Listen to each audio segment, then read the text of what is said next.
Good morning. Pleased to be joined with Vice Chair Ted Lieu this morning. And I wanted to say that House Democrats are committed to defending democracy abroad and standing shoulder to shoulder with our allies. That America's leadership on the world stage is being threatened. I said this during my speeches that some of the greatest threats we face are through extremism and partisanship. And we're seeing that play out with our new speaker today. This time, they're seeking to condition life-saving aid to Israel for the sole purpose of making it easier for billionaires to cheat on their taxes. According to the Congressional Budget Office, their bill is not an offset, and the corresponding cuts in revenues would actually increase our deficit by $12.5 billion. Let's keep this in mind as the deadline for government funding approaches and House Republicans pretend to care about spending. They are leaving the Ukrainian people high and dry in their war to stop Vladimir Putin and preventing the United States from bolstering our ally in Taiwan against Beijing's aggression. After 22 days of extreme MAGA Republicans holding this institution hostage, House Democrats are ready to get to work to deliver for the most pressing issues of the American people, lowering costs, funding our government, and making sure that we are sending aid to our allies without conditions, not playing political games like the speaker is doing.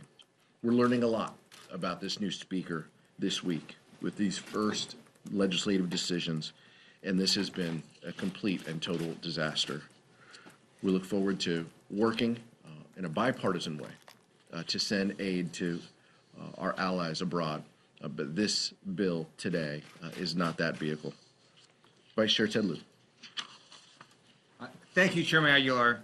When Democrats were in control, we put people over in politics and passed a number of laws to move the American family forward, such as the bipartisan infrastructure law. What do we get with Republicans in control? They brought our nation to the brink of a nationwide default on our debts. They brought our nation to the brink of a government shutdown. And at the middle of this month, once again, we're facing yet another government shutdown. So we asked the Republicans to adhere to the deal that then Speaker McCarthy and President Biden negotiated that was literally signed into law, and to pass appropriations bills in line with those agreements. And if they don't do that, we're going to be facing yet another government shutdown, and this is tragic for the American people. It'll hurt our economy and make sure that we are no longer a leader in the free world. Second thing I want to mention is that on Monday, the Biden-Harris administration issued a sweeping executive order on artificial intelligence. I commend the administration for issuing this order. It has a number of elements that I and many other members of Congress asked for. This summer, Congress members Zoe Lofgren, Haley Stevens, and I wrote a letter to the administration asking them to incorporate National Institute of Standards and Technology's AI risk management framework into their federal government. This executive order essentially does that and asks NIST to adapt and put out their standards and make sure that other agencies have standards for how they regulate AI, how they have federal vendors deal with AI, and how we can make AI safer while harnessing all the benefits of AI. And with that, I will turn it back to Chairman Aguilar. Questions? Thank you, Mr. Chair. I just want you to elaborate a little bit more on Democrats' posture on this Israel standalone bill. Why are you recommending a no vote, and are you concerned that you may be putting some of your members in a difficult spot? No, we're recommending a no vote because this is bad for national security. It's a bad precedent to set. It costs resources. But we have never conditioned emergency aid like we have done under Speaker Johnson this week. This is wrong. This is wrong for Israelis. This is wrong for the region. Just a few years ago, we added additional resources for Iron Dome in a supplemental. We didn't condition that. We didn't offset that. This is Republicans playing politics with aid to Israel. We take a lot of meetings in these chambers. And, you know, some of the meetings, people have talked with us about adding conditions to aid with Israel. And we have always resisted that. And here we see Republicans doing just that. the speaker could have started out his tenure in a very different way. We could have sent, 400. We could have put 400, people on support of a bill to send aid to Israel. He chose not to do that and to politicize those efforts. It's wrong. It's dangerous. The Democratic caucus will not support that. And members will vote how they need to, but we are strongly in opposition of this because we feel that a bipartisan solution will come. A bipartisan emergency supplemental will come at some point from the Senate that looks out for our allies and friends, but does so in a responsible way that doesn't set a terrible precedent for national security. That bill that you just, Mr. Chairman, brought up from the Senate will include border security policies that are being crafted by Republicans. Speaker Johnson said that it is his intention to pair Ukraine aid with border security. Are you concerned about that? I think you're giving some talking points that aren't legislation. Those are some things that senators have said. I'm not aware of any proposal. If you want to produce one that does have border security measures from Senate Republicans, I'm not aware that they've gravitated on any policy. In fact, just a couple weeks ago when they talked about this, they couldn't agree themselves on what a border solution will be. President Biden has this right. He has sent forward an emergency supplemental that has additional resources to protect our national security for Israel, for Ukraine, for our southern border that's done in a responsible and reasonable way. That's the policy we should have. We shouldn't be adding policy measures to change, immigration. We can add additional resources. Senate Democrats, House Democrats have been supportive of that, but changing policy is something that shouldn't be done within this measure. Max? A member of your own caucus, Dean Phillips, recently launched his presidential run against President Biden. Have you spoken to him since this launch, and what are your thoughts on his campaign? I haven't spoken to him since his launch. The last conversation I had with him was when he told me he wasn't going to be a member of the Democratic Policy and Communications Committee. I haven't had any discussions, and I don't know why someone would not do their job here to campaign in a state that doesn't have any delegates, but that's I'm not a presidential strategist. Thank you. Why did the censure resolution against Congresswoman Marjorie Taylor Greene not get a vote last night?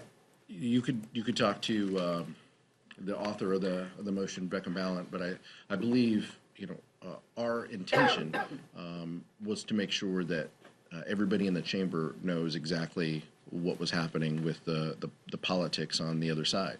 The fact that they would offer resolutions and censures of our members is something that we didn't feel was right or accurate, and I appreciate that there were members on the other side who voted to table those measures. We don't always agree with each other in these chambers under this dome, but the actions that we take are meaningful, and so I think that was done in a spirit to kind of move on. We'll see what the future holds as these measures and as this extreme Republican majority continues, and we'll just hold out hope that we can work together and find some common ground. Sure. There are preciously few days before a government shutdown, and we ask the Republican caucus to put bills on the floor that are going to help the American family and move us forward. And so the less amount of partisan games that they play, the better it will be for our country. Go ahead, Chair. Thank you. You talked about the importance of standing together to help Israel here, but there are some members of your caucus who have felt differently about Israel, have been critical of Israel. Alexandria Ocasio-Cortez spoke in very stark terms about AIPAC yesterday. Can you kind of characterize this schism among some Democrats when it comes to this Israeli policy right now, and what that means for the party where you have this breakdown? I think members are going to have different perspectives on this, and I think that's fair, and I think that's part of legislating. We come from different regions. We're influenced by different constituents. There are members on the other side of the aisle who have said no, never for Ukraine assistance too. So I hope, Chad, you ask them those questions too, that the wide schism among House Republicans on aid to Ukraine, and why they are intent on allowing Vladimir Putin to continue his aggression and to win each and every time. So we're going to have some policy differences along the way. Our leader Jeffries has said, unity does not mean unanimity. We will have discussions, family discussions in the Democratic caucus, and sometimes that might mean that we vote different ways on issues. The Democratic caucus, though, is united behind values that help our allies and friends and look out for humanitarian purposes. Are these policy differences, or some of it cross into anti-Semitism? Well, what I will say is it is important that people respect each other's viewpoints. That doesn't mean that you agree with each other's viewpoints. I don't agree with everything that members have said under these domes, but I will say that it's important that we carry on, our work, that we look to help our allies in this respect, Israel and Ukraine, and making sure that we have robust funding on the humanitarian side too. Some of our policy differences have to do with timing and making sure. The fact that Republicans advanced this bill without humanitarian funding is deeply problematic to many of us within the Democratic caucus, and is something that we need to fix within the legislation. Okay. Nick, and then Lisa. Speaker Johnson was talking this morning about the idea of a laddered CR. Is this something that you can see your party supporting to keep the government open? As the vice chair said, it is mind-boggling to me that we're voting on, George Santos and other censure and other things when we're running out of government funding in 2 weeks. I don't understand what a laddered CR is. Some agencies are in better standing, apparently, according to the House Republican Conference. What we know is what they have done. What they have done was advance a CR that cut 30% just a few weeks ago. And I know we all forget because, we were, without a speaker for 22 days. But before that fiasco, before that Republican-led dysfunction and chaos, they advanced a CR that cut agency funding, cut our national security, cut aid to Israel by $1 billion. Those are the things that they did. So I don't know what a laddered CR does. They are already advancing appropriations measures that cut EPA and other agencies back to levels from 20 years ago. So I'm not sure what they have planned. I don't think that that's a plan that's very baked from the perspective of the Appropriations Committee. I don't think that it is grounded in much reality. But these are the things that Speaker Johnson has to advocate for to appease the most extreme members of his conference. They are his base. They are who gave him the gavel. And everyone else just goes along with it. And so that's the position that we're in. The reason we're facing yet another government shutdown is because the Republican caucus closed Congress for 3 weeks. They took out their own speaker, shut down the floor of the House of Representatives, and the American people shouldn't suffer for their chaos and their dysfunction. They delayed all of this. They screwed up the timing. It is their fault. They own it, and that's why they need to put a clean CR and extend it so the government doesn't shut down. Thank you. We're talking about what people have said about Israel, but also part of the kind of roiling national debate, of course, the Palestinians, how people look at Palestinians. Congressman Brian Mast of Florida said yesterday that in his opinion, there are very few innocent Palestinian civilians. He again talked to the press about this morning.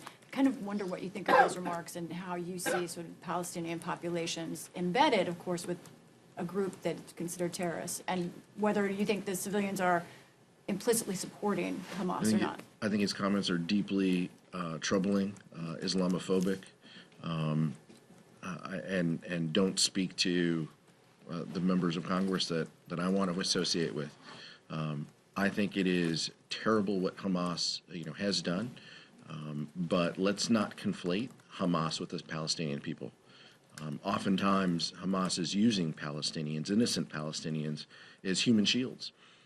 We've seen that time and time again, and that's why we continue to advocate for the importance of humanitarian assistance for the Palestinian people, because they don't deserve what they are seeing. And so, to the extent that we can continue to advocate for that, but I can't tell you how much I disagree with Brian Mast and his comments yesterday.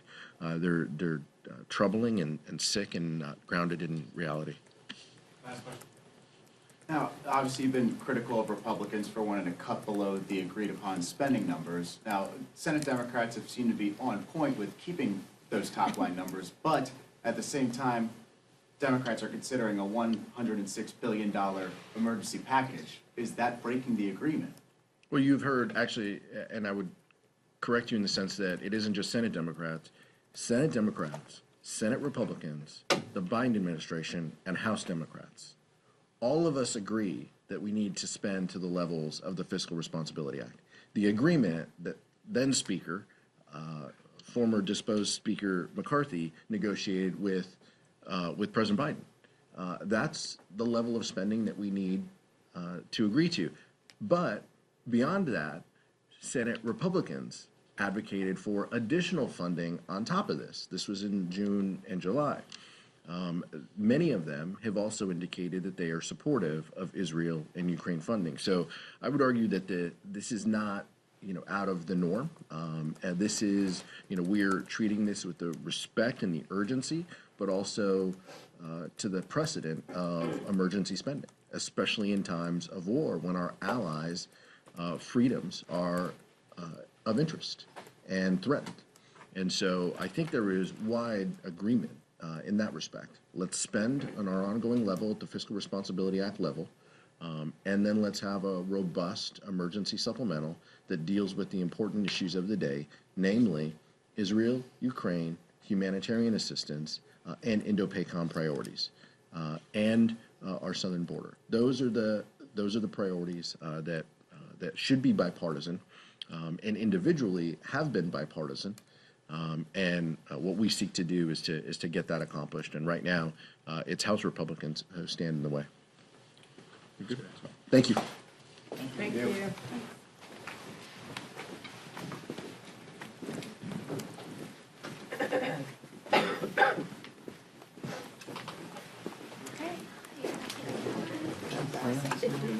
Yeah, can you send this to me? Yeah.